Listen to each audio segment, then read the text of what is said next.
After 6 in the evening, the sirens begin their long, rising wail across the docks, and within minutes the sound of aircraft engines drifts in from the Bristol Channel. On the hillsides above the town, a handful of soldiers in greatcoats crouch beside squat metal drums, watching the sky. They are not gunners. They carry no rifles worth mentioning. Their weapon, if it can be called that, is a chemical mixture and a box of matches. As the first flares drop from the German bombers, illuminating the docks in a sickly orange glow, the soldiers strike their generators into life. Within seconds, thick white smoke begins rolling down from the hills, spilling across the wharves, the cranes, the oil tanks, the railway sidings.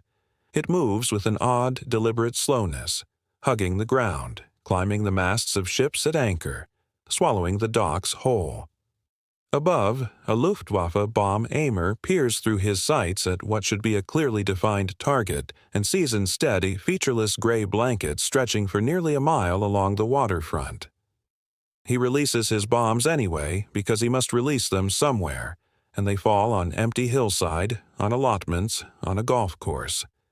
The docks, full of merchant shipping that Britain cannot afford to lose, sit untouched beneath their borrowed fog.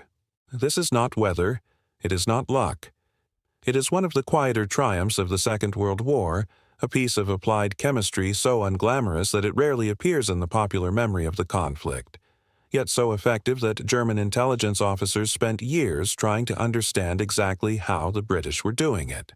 While Spitfires and Lancasters and the code-breakers of Bletchley Park have become the stuff of legend, the men who made harbors disappear have largely vanished from the story themselves, which is, in its own way, rather fitting. What follows is the story of how Britain learned to hide an entire harbor in plain sight, using nothing more exotic than smoke, chemistry, and an obsessive attention to the way light moves through particulate matter.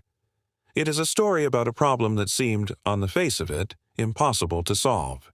You cannot camouflage water. You cannot disguise a crane the size of a cathedral, and you certainly cannot move a harbor. So Britain did the next best thing. It made the harbor invisible instead. By the 4th month of the Blitz, the scale of Britain's problem had become brutally clear. The country's docks were not simply infrastructure. They were the thin thread by which an island nation, dependent on imported food, fuel, and raw materials, continued to function at all. Convoys crossed the Atlantic at appalling cost to deliver cargo that meant nothing if it could not then be unloaded, stored, and distributed from ports such as Liverpool, Plymouth, Cardiff, Hull, and Swansea. The Luftwaffe understood this perfectly well. Destroying a single merchant ship at sea removed one vessel from the war. Destroying the same ship, plus its cargo, plus the dockside cranes, plus the oil storage tanks, plus the rail link feeding the rest of the country, in a single raid on a harbor, was an altogether more efficient use of bombs. The figures from the winter of 1940 into 1941 made the urgency obvious. Cardiff and Swansea between them absorbed several hundred tons of high explosive and thousands of incendiary devices in a matter of nights. Plymouth, with its naval dockyard, suffered some of the heaviest sustained bombing of any British city outside London. Existing countermeasures simply did not work against this kind of target. Camouflage paint, so effective at breaking up the silhouette of a factory roof or an aircraft hangar, was useless against a harbor, because a harbor's defining feature is not its shape, but its water, and water reflects moonlight, starlight, even the dim glow of a town that has not quite managed full blackout discipline, regardless of what color you paint the warehouses beside it. Dummy installations, built elsewhere to draw bombs away from the real target, worked reasonably well for airfields where a few wooden aircraft and some carefully arranged lighting could fool a bomber crew at 3,000 meters. They worked far less well for a harbor the size of Swansea's, which simply could not be convincingly replicated on a nearby hillside without an improbable amount of timber, paint, and good fortune. What the Air Ministry and the War Office needed was not a way to disguise the harbor as something else, but a way to remove it from view entirely, without moving a single brick. The bomb aimer needed to see nothing at all where the target should be. that requirement. On paper, sounded close to magic. In practice, it sent the problem to a small chemical research establishment on Salisbury Plain that had spent the previous 2 decades thinking about exactly the kind of substances that could fill the air and refuse to disperse. The Chemical Defense Experimental Station at Porton Down had been investigating smoke and gas warfare since the years after the First World War, and it was here, working alongside chemists from Imperial Chemical Industries, that the practical answer to Britain's harbor problem took shape. The science itself was not new. Armies had used smoke to obscure movement since at least the previous war. What was new was the scale, the discipline, and the sheer chemical efficiency required to blanket an area the size of a working harbor for hours at a time, in whatever wind conditions the British weather happened to provide that evening, which was rarely cooperative. The generators that emerged from this work, officially designated smoke generators but known informally among the men who operated them simply as the cans, were unglamorous steel drums roughly the height of a dustbin and not far off the same shape, weighing in the region of 40 kilograms when filled. Inside, a mixture based on chlorosulfonic acid, when exposed to the moisture in ordinary air, produced a dense, persistent white smoke, almost a fog, that hung low to the ground rather than rising and dispersing the way ordinary smoke does. This was the crucial technical insight. A smoke that climbed skyward like a bonfire would simply mark the target more clearly for the bombers above it. A smoke that hugged the contours of the land, pooling in valleys and rolling across open water the way a fallen blanket spreads across a bed, could obscure an entire dock complex without ever rising high enough to silhouette itself against the night sky. Deploying this smoke at the scale required for a major harbor was a logistical operation in its own right. Dedicated Pioneer Corps smoke companies, several hundred men strong in some districts, were stationed in rings around the most important ports, their generators positioned on hillsides, in fields, along railway embankments, anywhere with the elevation and exposure to let the wind carry the smoke towards the water rather than away from it. At a signal, often the sound of the air raid warning itself, these companies would light their generators in sequence, building the smoke screen in layers, thickening it as the threat developed, adjusting for wind direction with the kind of running, muddy, improvised calculation that no peacetime exercise could quite prepare a man for.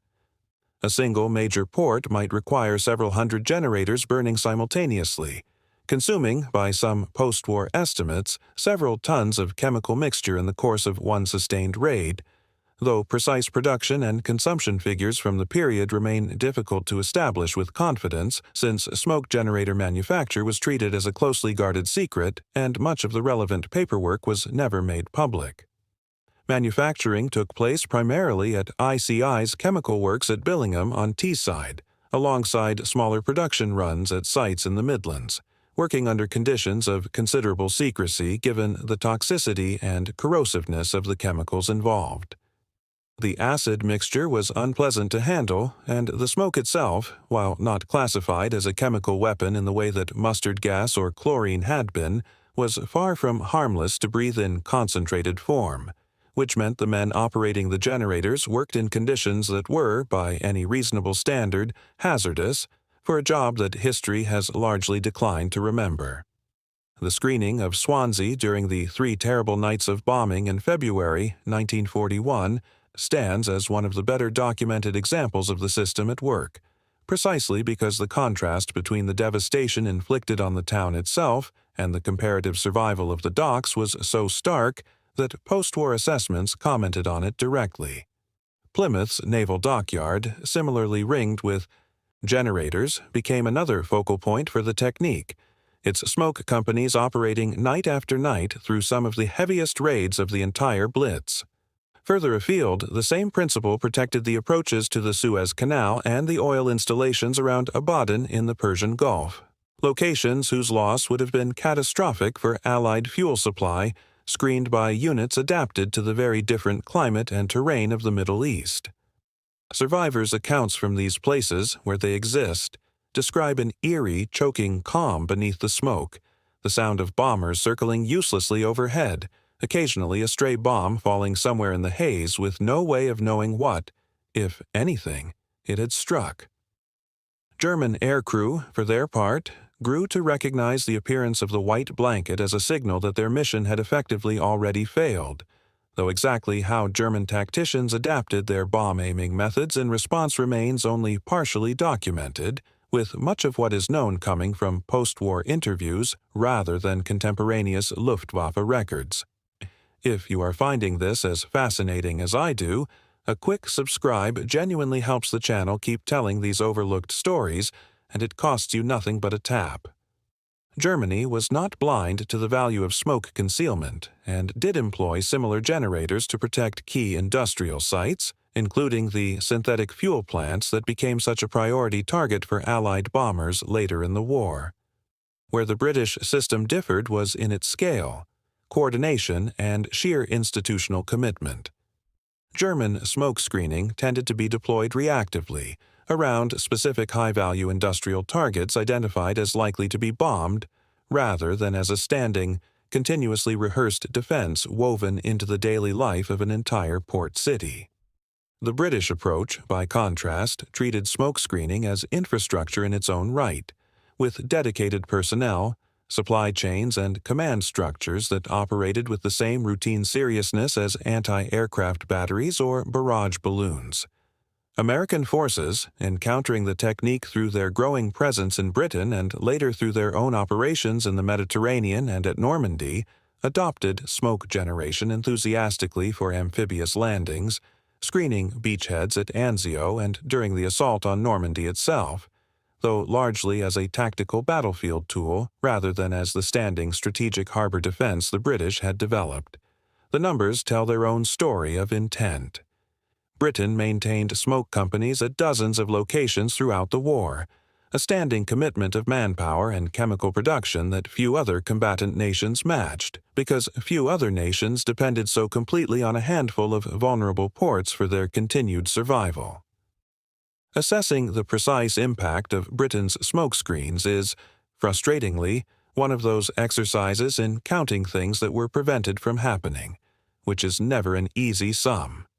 No historian can say with certainty how many ships, how many cranes, how many tons of cargo survived specifically because a particular raid found its target obscured rather than illuminated. What can be said, with reasonable confidence, is that post-war damage assessments of major British ports consistently noted lower rates of dockside destruction relative to the weight of bombs dropped in their vicinity, compared with targets lacking equivalent smoke defenses, and that German bombing accuracy against screened harbors declined noticeably as the war progressed. The psychological dimension may, in the end, have mattered as much as the material one. A bomber crew that has flown for hours through flak and darkness only to find air target gone, replaced by an opaque gray nothing, returns home having achieved very little and having risked everything to achieve it, and that erosion of confidence and morale, repeated raid after raid, is not nothing. The technique's influence persisted well beyond 1945, feeding directly into Cold War-era doctrine on battlefield obscuration and into NATO's smoke and obscurant programs that, in modified chemical form, remained in military manuals for decades afterwards.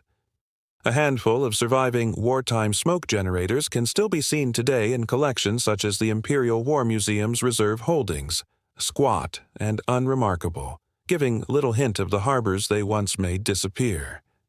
Return for a moment to that hillside above Swansea, the soldiers crouched by their drums, the smoke rolling down towards the water like something alive. It is worth remembering what they achieved, stated as plainly as the achievement deserves. They did not shoot down a single aircraft. They did not destroy a single bomb before it fell. What they did was simpler and, in its way, more remarkable. They made an entire working harbor, with its ships and cranes and stacked cargo and the lives of everyone working within it, briefly and deliberately cease to exist, as far as the men trying to destroy it were concerned. They turned chemistry into a kind of architecture, building walls out of fog that bullets could not breach because there was nothing solid there to breach. It is a strange kind of heroism, the heroism of disappearance rather than defiance, and perhaps that is why it has been so thoroughly forgotten while the fighter pilots and the code breakers became household names. There were no dog fights in the smoke, no daring escapes, no moment of single combat that a film studio could easily dramatize.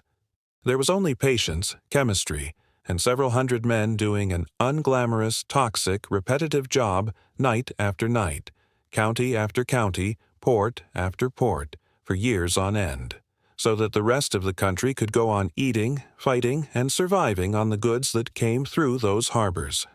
Britain did not win the Battle of the Atlantic with smoke generators. It did not win the war with them either. But it kept its harbors functioning when functioning harbors were, quite simply, the difference between holding on and losing, and it did so using little more than acid, moisture, and an understanding of how fog behaves on a hillside at dusk. The bombers came looking for cranes and ships and oil tanks, and found instead a blank gray nothing where a harbor used to be, and went home having struck nothing at all.